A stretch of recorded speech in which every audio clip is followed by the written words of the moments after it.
क्या कर रहे हो? पानी पी रहा हूँ। तो सीधे पियो ना, झरना क्यों बना रहे हो? कोई परेशानी है तुम्हें? मैं पी रहा हूँ, चाहे झरना बनाऊँ या बुलबुले। कुछ नहीं, तुम्हारा दिमाग खराब हो गया है। गलत बात, अपने खाने को खराब नहीं कहते। मैंने अपने खाने को कब खराब कहा? तुमने अभी नहीं कहा कि मेरा दिमाग खराब हो गया है? आओ, थोड़ा अंदर आओ। अंदर कहाँ आओ? किचन में। किचन में क्यों?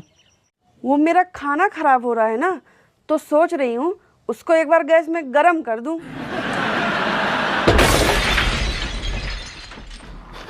साला एक अबला आदमी मजाक भी नहीं कर सकता है। बच गया, नहीं तो अभी मेरे सर को सरसों में डाल के फ्राई कर देती।